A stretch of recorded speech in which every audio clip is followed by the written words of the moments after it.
Welcome, student. Uh, we will continue with these lessons with the meaning. Okay. This is the funny poem by the poet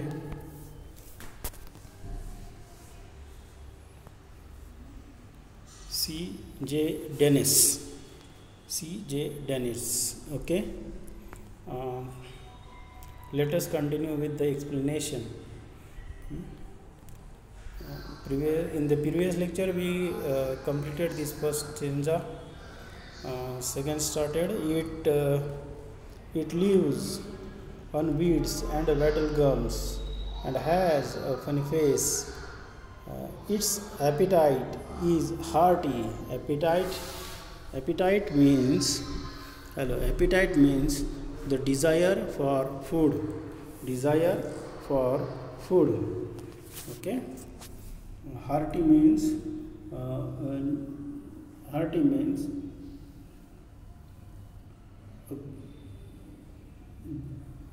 a good or in the bulk. Okay, is hearty, and its manners to disgrace. Its manners to disgrace. So its manners also hearty or a disgrace. When first you come upon it, it will give you quite a scare. So the face of this tri-antibiotic bungalow is very scared.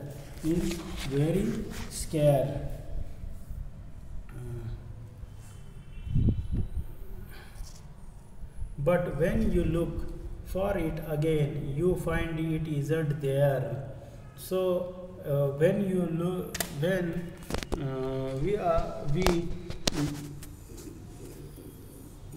we look this antibiotic envelope at that place, it disappear from that place. Okay, and unless you call it softly, it will stay away and mope means spend your time doing nothing, feeling very sorry for yourself. Okay, the meaning of this mope is the spending time without doing anything. Okay, if you follow this tri-antibiotic gangula, you will do nothing. Just to imagine about this insect. Okay, it is a big insect.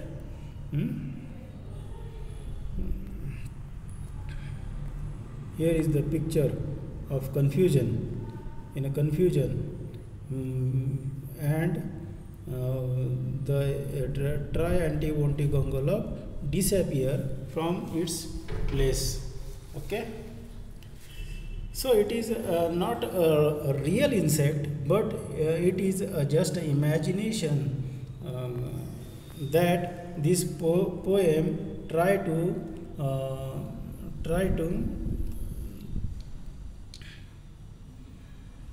enhance the meaning of that insect. It is just a mind of the human being, and that mind is considered by this poet C. J. Woods as a insect. It trembles or fell down. It trembles if you tickle. It trembles if you tickle it or tread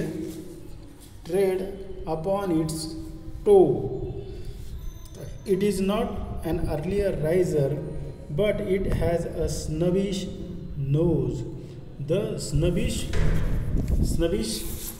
the meaning of the snubbish is snobbish means a short fat, the uh, turnip. Okay, basically snobbish means a short. Okay, and trembles means a shake. If you shake, it tickles. It tickles means it fly and sit, but it has or a tread upon toes. Okay, if you sneer at it or scold it, it will scuttle off in a shame. So it will change its place. If we going to scold that insect, that is mind. Okay, and that mind is considered to be a insect by this poet.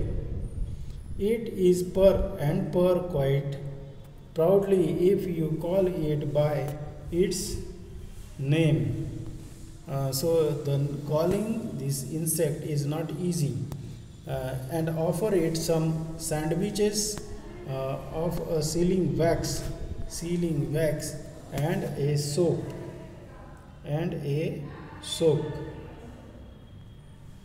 So try anti-wanti gongolop.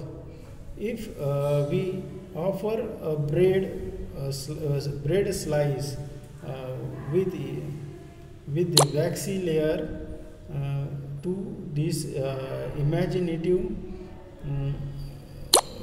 insect which is bigger than the other insects.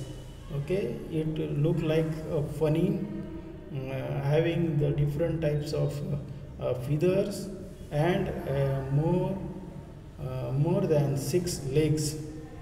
So it is imaginative insect by the poet. But of course you haven't seen it, and I truthfully confess. So here poet wanted to confess himself that what he tells us is not present, so you can't seen it. That's haven't seen it either. I haven't seen it either. So here he said that you haven't seen it, and I also haven't seen it. Okay, and I don't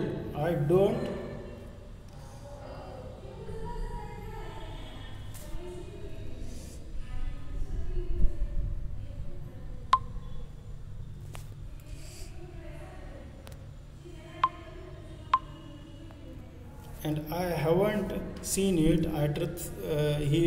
The poet wanted to confess before us that this insect is not present.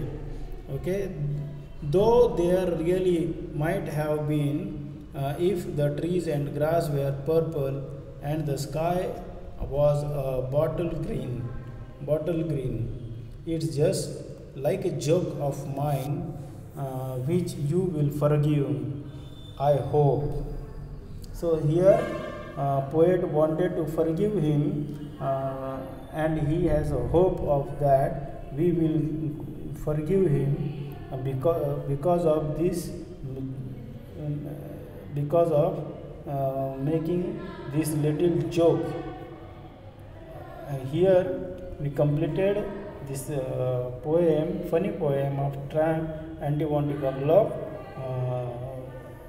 which is written by C.J. Dennis. Okay.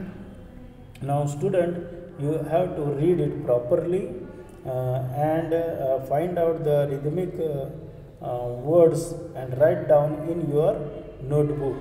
Okay. So here we have also an activity